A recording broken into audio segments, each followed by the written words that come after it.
अपने पति और अपनी छोटी सी बेटी सुनहरी के साथ रहती थी। उसका पति कालू कौवा जंगल में पकोड़े बेचा करता था। पकौड़े खाओ पकौड़े, स्वादिष्ट आलू प्याज परवल भिंडी लौकी के पकौड़े खाओ। कालू भाई, मुझे 1 प्लेट भिंडी के पकौड़े देना, ऑफिस जाने की देर हो रही है। दीदी, आज मैंने परवल के पकौड़े बनाए हैं, जरा इन्हें भी टेस्ट करके देखो। वाह वाह, ये परवल के पकौड़े तो बहुत ही स्वादिष्ट और कुरकुरे हैं। तुम्हारे तरह पकोड़े बेचकर कालू की काफी अच्छी कमाई हो जाती थी, जिससे उसका पूरा परिवार खुशी खुशी अपनी जिंदगी बिता रहा था। एक दिन जब कालू कौवा अपनी दुकान पर जा रहा था, तब उसकी छोटी बेटी सुनहरी भी उसके साथ जाने की जिद करने लगती है। बाबा, आज मैं भी आपके साथ आपकी दुकान पर चलूंगी। अरे तू क्या करेगी दुकान पर जाकर? तेरे बाबा तुझे देखेंगे ग्राहकों को। चल जाकर बाहर बच्चों के साथ खेल। मुझे नहीं खेलना, मैं तो बाबा के साथ दुकान पर ही जाऊंगी। कोई बात नहीं टुनटुनी, मैं इसे लेकर दुकान पर जा रहा हूँ। थोड़ी देर बाद तुम आकर इसे घर ले जाना। कालू कौवा अपनी बेटी सुनहरी को लेकर अपने पकोड़े की दुकान पर चला जाता है। फिर वहाँ वो पकोड़े तलने लगता है और अपने ग्राहकों को पकोड़े खिलाने लगता है। इसी बीच उसकी नजर उसकी बेटी सुनहरी चिड़िया पर जाती है। बेटा, तेल गर्म है, जल्दी हटो वहाँ से, कहीं ये तेल गिर न जाए। कालू सुनहरी चिड़िया को गरम तेल के पास से हटाने जाता है। तभी कढ़ाई को खोलता हुआ गरम तेल कालू के बदन पर गिर जाता है। कालू को वो बुरी तरह से करहाने लगता है। उसी समय टुनटुनी सुनहरी को लेने दुकान पर आती है। वो कालू की दशा को देखकर रोने लगती है। ओहो, ये सब कैसे हो गया जी? मैंने आपको कई बार मना किया, सुनहरी को मत लेकर जाइए, पर आप मेरी बात नहीं माने और सुनहरी को लेकर चले आए। देखिए क्या हो गया आपको। कालू कौवा पूरी तरह से जल गया था। उसके पकोड़े की दुकान बंद हो जाती है। कुछ दिन यूं ही निकल जाते हैं। घर में दवा के पैसे भी नहीं थे। तब टुनटुनी चिड़िया अपने पति से कहती है, कब तक ऐसा ही चलेगा जी? मैं आपकी दुकान पर जाकर काम करती हूँ। मैं कल से आपकी दुकान पर जाकर पकोड़े बेचूंगी। ठीक है टुनटुनी, मेरी हालत तो तुम देख ही रही हो। अब मैं तुम्हारा साथ भी नहीं दे सकता। तुम दुकान पर पकौड़े ठीक से तलना। अच्छे से तले हुए पकौड़े पक्षी ज्यादा खाते हैं। रात में टुनटुनी सोचने लगती है, हे भगवान, ये कैसी घड़ी आ गई है? मेरे पास तो पकोड़े के लिए सब्जी खरीदने के लिए पैसे भी नहीं है। यही सोचते सोचते वो सो जाती है। अगले दिन जब टुनटुनी दुकान पर जा रही थी, तब रास्ते में उसे एक मुर्गी की बच्ची नजर आती है। टुनटुनी चिड़िया मुर्गी की बच्ची को देखकर सोचने लगती है, क्यों न मैं इस मुर्गी की बच्ची को पालूं? जब ये अंडे देने लगेगी तो मैं इसके अंडों से अंडे की पकोड़े बनाऊंगी। जंगल के पक्षियों को अंडे की पकोड़े बहुत पसंद आएंगे।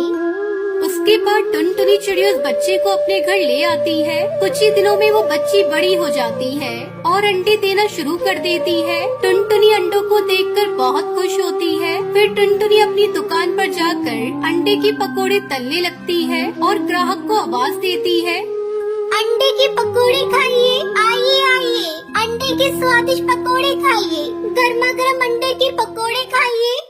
अरे बंटी, ये टुनटुनी तो अंडे के पकौड़े बेच रही है। चल चल कर खाते हैं, देखते हैं इसका स्वाद कैसा है। बंटी कबूतर टुनटुनी के बनाए हुए अंडे के पकोड़े खाता है और जोर जोर से शोर मचाने लगता है। सुनो सुनो जंगल के पक्षियों, जरा इस अंडे के पकौड़े को तो खाकर देखो, कितना स्वादिष्ट है।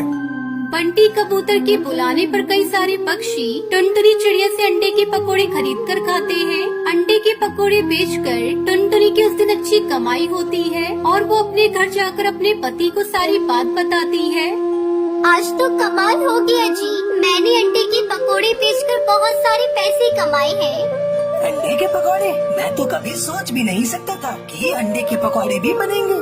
तभी टुनटुनी चिड़िया कहती है, जहाँ चाह होती है वहाँ राह भी होती है। अब तुम आराम करो, कल के लिए मैं फिर से अंडे के पकोड़े बनाने की तैयारी करती हूँ। इस तरह टुनटुनी चिड़िया अंडे पकोड़े बेचकर खुशी खुशी अपने परिवार को पालने लगती है।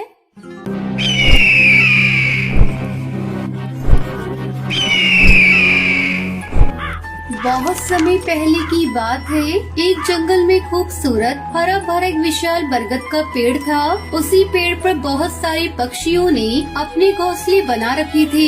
उसी जंगल में एक बड़ा सा महल था, जहाँ पर राजा तोताराम ने अपनी छोटी सी सल्तनत उस महल में बसाई हुई थी। उसी बरगद के पेड़ पर एक कालू नाम का कौवा रहता था। वो हमेशा दुखी रहता था और सोचता रहता था, इस पेड़ पर सारे चिड़ियाओं के घर कितने अच्छे अच्छे हैं और सबके पास कितना धन भी है। बस मैं ही अकेला इस पेड़ पर गरीब कौवा हूँ। मुझे अपने आप को धनी बनाने के लिए कुछ काम करना होगा।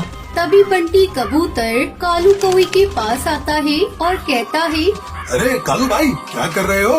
अरे क्या बताएं भाई, इस गरीबी से बड़ा ही परेशान हो गया हूँ। अरे तुम्हारे पास इन सारे पक्षियों में सबसे धनी पक्षी बनने का मौका है। अरे कैसे बन सकता हूँ मैं इन पक्षियों से सबसे ज्यादा धनी?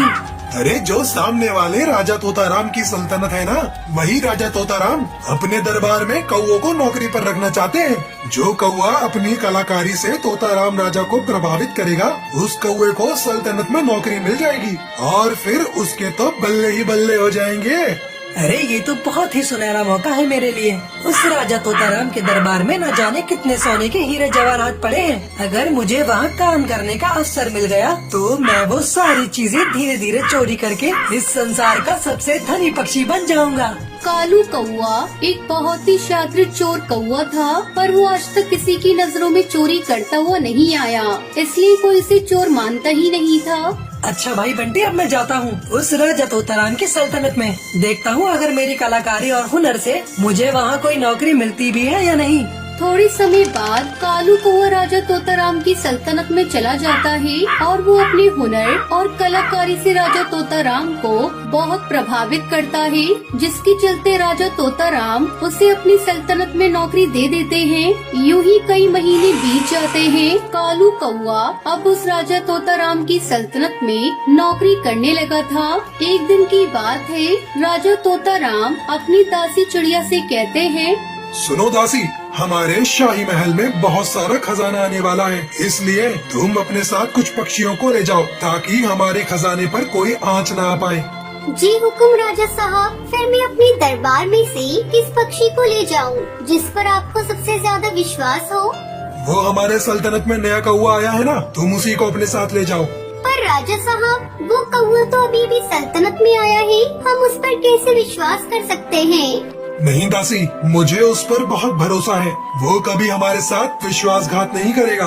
दासी चिड़िया अपने साथ कालू कौवे को ले जाती है और फिर दोनों खजाने के पास जाते हैं। खजाने को देखते ही कालू कौवा कहता है, इतना सारा खजाना? हाँ कालू कौवे, ये सारा का सारा खजाना राजा तोताराम का है। हमें बड़े एहतियात के साथ इस खजाने को राजा साहब के दरबार में ले जाना होगा। अगर ये खजाना चोरी हुआ तो राजा तोताराम हमें नहीं छोड़ेंगे।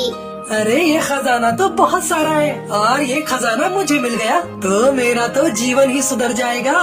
उसके बाद दोनों खजाना एक मालगाड़ी में लाद कर चलने लगते हैं। थोड़ी देर चलने के बाद कालू कौवा टुनटुनी चिड़िया से कहता है, अरे दासी, काफी समय से हम चले जा रहे हैं, क्यों न हम किसी स्थान पर बैठकर विश्राम करें? नहीं कालू, हम ऐसे बैठ नहीं सकते। हमारे पास इतना सारा खजाना है, अगर किसी ने चोरी कर लिया तो हम क्या करेंगे? नहीं दासी, अब मुझसे नहीं चला जा रहा, थोड़ी देर यहीं बैठकर विश्राम करते हैं। दोनों मिलकर एक पेड़ के नीचे बैठकर विश्राम करते हैं। तभी दासी टुनटुनी वहीं बैठी बैठी सो जाती है। अरे दासी तो सो गई है, यही वो सुनहरा मौका है इस खजाने को अपने कब्जे में लेने का। कालू को वो दासी को उसी पेड़ से बांध देता है और सारा खजाना लेकर वहाँ से चला जाता है। इतना सारा खजाना मैं रखूंगा कहाँ? राजा तोताराम तो मुझे तुरंत पकड़ लेगा, उसका कहर तो इस पूरे जंगल में बना हुआ है। तभी वो एक उपाय निकालता है। वो सारा खजाना एक पेड़ के नीचे जमीन के अंदर दफना देता है और लौटकर राजा तोताराम की सल्तनत में आ जाता है। अरे क्या हुआ कालू, दासी कहाँ है और सारा खजाना कहाँ है? मुझे क्षमा करना राजा साहब, मैं आपके खजाने को नहीं बचा पाया। वो दासी अपने साथ कुछ और पक्षियों को लेकर आई थी और सभी ने मिलकर मुझे मारा और वो सारा खजाना भी चुरा कर ले गए। उस दासी पक्षी ने हमारे साथ विश्वासघात किया है, हम उसे नहीं छोड़ेंगे, उसे काले पानी की सजा देंगे।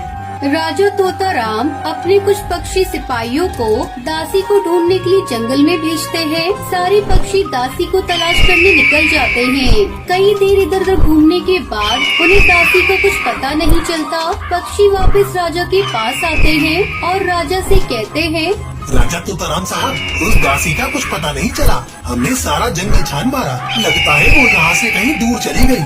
उसका पता चलेगा भी नहीं। मैंने उसे ऐसी जगह कैद किया है, उसे कोई पक्षी भी नहीं ढूंढ पाएगा। पर अब मेरा यहाँ रहना खतरे से खाली नहीं है।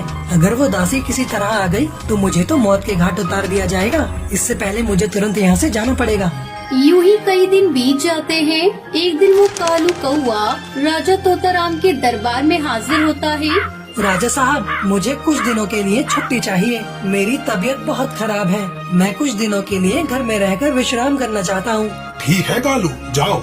अरे वाह, मैंने तो इस राजा को अच्छा बेवकूफ बनाया। अब तो मैं सारा खजाना लेकर यहाँ से कहीं दूर चला जाऊंगा। वो हंसते हंसते वहाँ से चला जाता है। वहीं दूसरी तरफ राजा तोताराम अपने सेनापति चील से कहता है, सुनो सेनापति, हमें इस कालू का पीछा करना होगा। मुझे इस कौवे का चाल चलन कुछ ठीक नहीं लग रहा।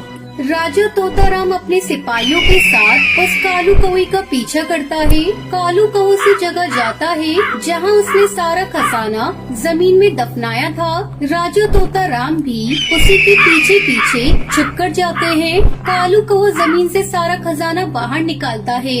तभी राजा तोताराम अपने साथियों के साथ उसे रंगे हाथों पकड़ लेते हैं।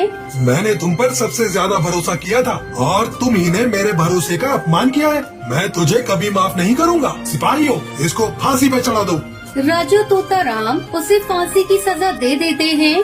राजा साहब, मुझे क्षमा कर दीजिए। मैंने बहुत बड़ा पाप किया है। मैं दोबारा ऐसी गलती नहीं करूंगा। राजा साहब, पैसों के लालच में मैं आ गया था और अपने आप को सबसे ज्यादा धनी बनाने के लिए मैंने पाप किया है। मुझे क्षमा कर दीजिए राजा साहब। कालू रोते रोते मिन्नतें करने लगता है। तूने जो पाप किया है उसकी सजा तुम्हें जरूर मिलेगी, ताकि दोबारा हमारे दरबार में कोई ऐसी गलती न करे और कोई गलती करने से पहले 100 बार सोचे। इस तरह कालू कौवे को फांसी की सजा हो गई और राजा तोताराम को अपना खजाना वापस मिल गया। चोर चाहे कितना भी शातिर क्यों ना हो, वो हमेशा पकड़ा ही जाता है। इस कहानी से हमें शिक्षा मिलती है कि चोरी करना सबसे बड़ा पाप है और जितना हमारे पास है उसी में खुश रहना चाहिए। दूसरे का धन देखकर हमें